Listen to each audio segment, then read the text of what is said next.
السلام علیکم جی، میں ہوں عابد اندلیب۔ ناظرین، امریکہ سے ایک بہت بڑی واردات کا انکشاف ہوا ہے۔ عمران خان صاحب کی پیٹھ میں خنجر گھونپا گیا امریکہ کے اندر، اور اب اس کے تمام تر ثبوت سامنے آ چکے ہیں۔ اچھا، یہ جو خنجر گھونپنے کا معاملہ ہے، یہ صرف امریکہ کے اندر نہیں چل رہا ہے، بلکہ یہاں پہ بھی KPK کے اندر بھی واردات ڈالی جا رہی ہے۔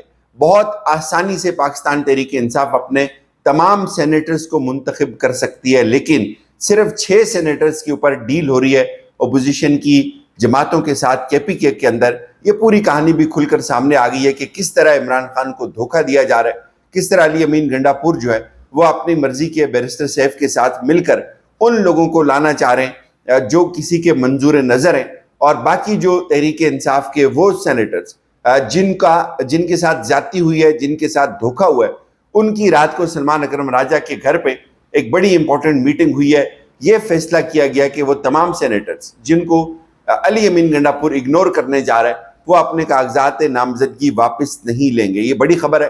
انہوں نے کھڑا ہونے کا فیصلہ کیا، انہوں نے ڈٹ جانے کا فیصلہ کیا، یہ بھی آپ کو بتائیں گے۔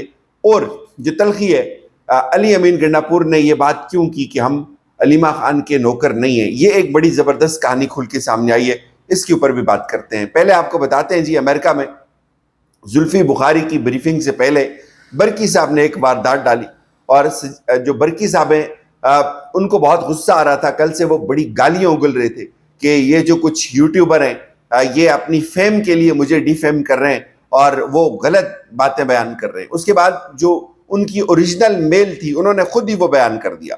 برکی صاحب نے خود پوری کہانی کھول کے رکھ دی۔ برکی صاحب نے کہا جی کہ میں نے جو میل ہے وہ کمیشن کو کی ہے۔ اب برکی صاحب سے یہ سوال کوئی پوچھے کہ انتہائی اہم معاملہ تھا عمران خان کا پاکستان تحریک انصاف کا، اور انہوں نے زلفی بخاری کی اس ہیرنگ کو رکوانے سے ٹھیک 8 گھنٹے پہلے وہ میل کیوں کی اس کمیشن کو؟ اب پہلی بات تو انہوں نے خود تصدیق کر دی ہے اس بات کی، انہوں نے کہا جی کہ میں نے میل کی ہے اس کمیشن کو۔ اب برکی صاحب خود کیا کہتے ہیں؟ برکی صاحب کہتے ہیں کہ میں نے میل کی ہے، لیکن میں نے زلفی بخاری کا کوئی نام منشن نہیں کیا۔ اب میل انہوں نے کیا کی تھی؟ انہوں نے کمیشن کو میل کی تھی، اور اس پہ انہوں نے کہا تھا جی کہ مجھ سے عمران خان صاحب کی فیملی نے رابطہ کیا ہے، اور انہوں نے مجھے بتایا کہ عمران خان کے بیہاف پہ صرف اور صرف ان کے بیٹے بات کر سکتے ہیں، کوئی دوسرا بندہ بات نہیں کر سکتا اس کمیشن کے سامنے۔ اور جبکہ یہاں پہ برکی صاحب کہتے ہیں کہ میں نے یہ میل ضرور کی ہے، لیکن میں نے زلفی بخاری کی جو ہیرنگ ہے، جو ان کا پرسپیکٹیو ہے، اس کے خلاف کوئی بات نہیں کی۔ اب بات بڑی سادہ سی ہے، جب آپ کو پتا کہ زلفی بخاری وہاں پہ جا رہا ہے تو اس ہیرنگ سے 8 گھنٹے پہلے ان تمام لوگوں کے مائنڈ خراب کرنے کا کیا مقصد ہے؟ اور اب وہ کہتے ہیں کہ مجھے عمران خان کی فیملی نے رابطہ کیا ہے۔ اب وہ یہ نہیں بتا سکے کہ ان کو عمران خان کی کس فیملی نے رابطہ کر کے کہا کہ زلفی بخاری کی ہیرنگ نہیں سننی، اور عمران خان کی جو بیٹے آ کے بات کریں گے وہی ان کی طرف سے ان کے حقیقی ترجمان ہو سکتے ہیں۔ یہ اتنا بڑا فراڈ تھا، اتنا بڑا فراڈ پکڑا گیا برکی کا، اور برکی اب بیچارہ پریشان ہو رہا ہے۔ برکی گالیوں پہ اتر آیا ہے۔ برکی نے یہ نہیں سوچا کہ عمران خان 2 سال سے جیل میں ہے، کسی اور کو اتنی توفیق نہیں ہوئی جو زلفی بخاری جا کے کر رہے، تو آپ اس کو آن کرو۔ آپ اس کی بالکل جو زلفی بخاری اس کو کرنے کے قریب پہنچ گیا، 8 گھنٹے پہلے آپ وہاں جا کے ایک میل کرتے ہو اور اگلے بندوں کے ذہن خراب کرتے ہو، اس کا کیا مقصد ہے؟ اگر آپ اتنے ہی جینون تھے تو آپ اس سے پہلے ان کو میل کر سکتے تھے۔ آپ یہ بھی کہہ سکتے تھے کہ آپ ان کو بھی سن لیں، اس کے بعد ان کے بیٹے بھی آئیں گے، اور اس سے کیا فرق پڑتا تھا؟ اگر زلفی بخاری نے بات کر دی، اس کے بعد عمران خان کے بیٹے آ کے بات کریں گے تو کیا کوئی تضاد ہوگا؟ کیا زلفی بخاری کوئی اور بات کر رہا ہے، عمران خان کے بیٹے کوئی اور بات کریں گے؟ تو اس طرح کی کچھ کالی بھیڑیں یہاں پہ بھی ہیں۔ یہاں پہ کیا ہوا ہے وہ بھی آپ کو بتا دیتے ہیں۔ یہاں پہ جی رپورٹ کیا جا رہا ہے کہ سینٹ کے ٹکٹس کے اوپر بہت بڑی جنگ لگی ہوئی ہے پاکستان تحریک انصاف کے اندر، اور گروپس بنے ہوئے ہیں۔ ایک گروپ کارکنوں کے ساتھ ہے، عمران خان کے ساتھ کھڑا ہے، اور ایک گروپ پیسے کے ساتھ کھڑا ہے۔ علی امین گنڈاپور کا گروپ پیسے کے ساتھ کھڑا ہے۔ وہاں پہ کیا ہوا کہا جا رہا ہے، بیرسٹر سیف نے، اچھا انہوں نے ایک فراڈ یہاں پہ یہ بھی یاد رکھیں، فراڈ بہت بڑا ہوا ہے۔ فراڈ کیا ہوا ہے؟ پاکستان تحریک انصاف نے عمران خان صاحب سے منظوری کے لیے ایک لسٹ بنائی، اور علی ظفر صاحب نے اڈیالہ جیل جانا تھا وہ لسٹ لے کے، اور عمران خان صاحب کو اس کے اوپر مشاورت کرنی تھی، ان کو نام بریف کرنے تھے۔ علی ظفر کو اس دن اندر نہیں جانے دیا گیا۔ اس دن کیا ہوا, اس دن بیرسٹر سیف کو اندر جانے دیا گیا, اور بیرسٹر سیف اندر جا کر باہر سے کوئی اور لسٹ اندر لے کے گئے. اندر عمران خان کو ملے نہیں ملے کسی کو نہیں پتا, مل کے سینیٹرز کے ناموں کے اوپر بات ہوئی نہیں ہوئی کسی کو نہیں پتا, چونکہ اس کے بعد عمران خان کو کوئی اور نہیں ملا. اس کے بعد کیا ہوتا ہے, اس کے بعد یہ ہوتا ہے کہ بیرسٹر سیف باہر آتے ہیں, وہ ایک نئی لسٹ لے کے آ جاتے ہیں. جو لسٹ علی ظفر کے پاس تھی وہ بیرسٹر سیف کے پاس نہیں تھی, وہ ایک ڈیفرنٹ لسٹ تھی. اب ایک اور کہانی کھل کے سامنے آتی ہے. وہ کہانی کھل کے سامنے یہ آتی ہے کہ پاکستان تحریک انصاف نے عمران خان صاحب کے پاس جو سینیٹرز کے ناموں کی لسٹ بھیجی تھی, اس پوری لسٹ کے اندر جو سب سے بڑی وجہ ممنوع ہے اس پورے ایشو میں, جو سینیٹر مرزا افریدی صاحب ہیں, مرزا افریدی کا اس لسٹ میں نام شامل نہیں تھا. اور انہوں نے کہا جی کہ یہ جو لسٹ ہے اس میں انہوں نے مراد سعید کو رکھا, عرفان سلیم کو رکھا, فیصل جاوید کو رکھا, خرم ذیشان کو رکھا, اور ٹیکنوکریٹس کی 2 سیٹوں کے اوپر جو ہے وہ 2 نام انہوں نے مزید تجویز کیے تھے. اس میں اظہر مشوانی کا تھا اور اعظم سواتی صاحب کا نام تھا. یہ جو لسٹ انہوں نے اندر بھیجی جو عمران خان صاحب کو, وہ اس میں یہ نام نہیں تھے. اب جو 15 جولائی کو بھیجی جانے والی جو فہرست ہے اس کے سامنے انہوں نے یہ نام جو ہے وہ رکھے ہی نہیں تھے. اب بیرسٹر جو سیف ہیں وہ اندر گئے, انہوں نے کوئی اور لسٹ, وہ باہر آ کر انہوں نے کہا جی کہ یہ بالکل عمران خان کے نام ہے, یہ ان ناموں کے اوپر تو میں سمجھوتا کر ہی نہیں سکتا. یعنی وہ اتنا ڈٹ گئے کہ عمران خان نے غالباً ان کے بقول مرزا افریدی کا نام بھی دیا ہوا ہے. اب یہاں پہ آ کر لڑائی شروع ہوئی. علی امین گنڈا پور نے کہا جی کہ جو عمران خان صاحب نے نام دیے وہ فائنل نام ہے.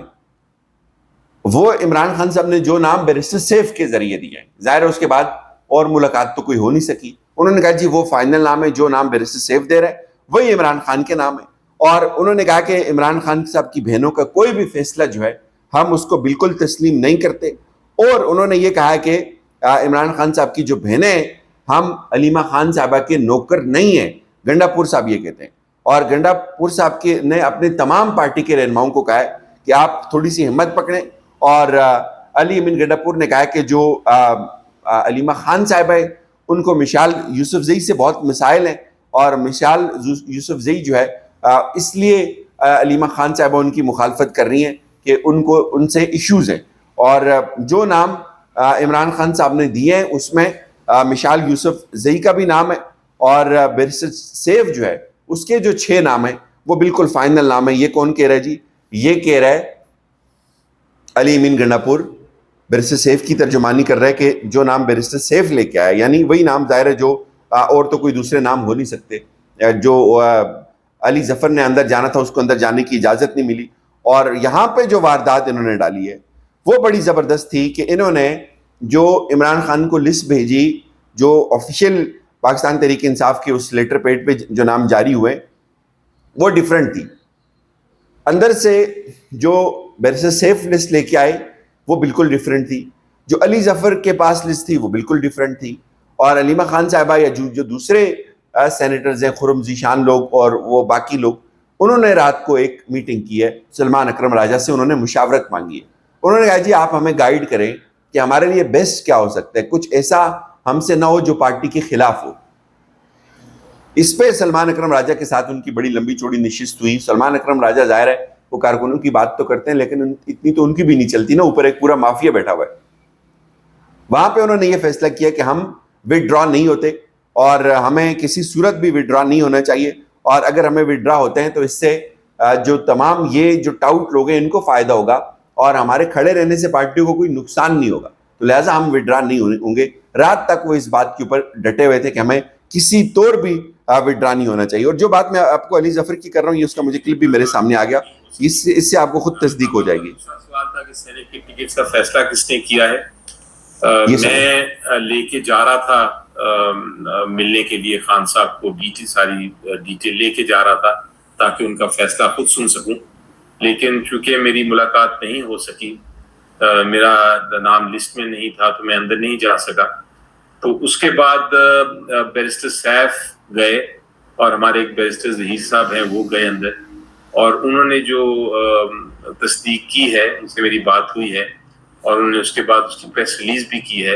انہوں نے جو نام دیے ہیں وہ عمران خان صاحب نے ہی ان ناموں کو فائنل کیا ہے. تو میرا بھی یہی موقف تھا کہ الٹیمیٹلی جو بھی فیصلہ کرنا ہے سینیٹ ٹکٹس کے حوالے سے اس کو صحیح غلط کون صحیح ہے کون غلط ہے یہ فیصلہ الٹیمیٹلی عمران خان صاحب نہیں کرنا ہے. تو انہوں نے جب ایک بار کر دیا تو میرا خیال ہے یہ اپنی فیصلہ ہے. جہاں تک جو کنفیوژن ہے کہ وہ نہیں تھے یا انہوں نے کیا کہا, وہ اب اگر دو لوگ تصدیق کر رہے ہیں اس کی تو میرا خیال ہے اس کے بعد اگر کوئی ایسی بات نکلی کہ یہ ہدایت نہیں تھی تو اگلی میٹنگ میں پتہ چل جائے گا, پھر کاروائی ہوگی. لیکن اس وقت تک تو آپ کو کلیئرٹی ہے کہ یہی لوگ ہیں جو کہ لسٹ میں جو آئی تھنک پبلش بھی ہو گئی ہے, جو لسٹ میں شامل کیے گئے اور جو اناؤنس ہوئے, جو لسٹ میں شامل کیے گئے. وہ کہہ رہے ہیں جی بھائی بالکل ایک نئی لسٹ جو ہے وہ بیرسٹر سیف صاحب جو ہے وہ اپنی لسٹ لے کے وہاں سے اندر سے آگے یہ یہاں پہ چل رہا ہے. کسی نے اتنی سنجیدگی دکھائی ہے عمران خان کو رہا کروانے کے لیے پچھلے 2 سال میں جتنی ان سینیٹرز کی الیکشنز کے اوپر ہو رہی ہے؟ جواب دیجیے گا. اپنا خیال رکھیں. خدا حافظ.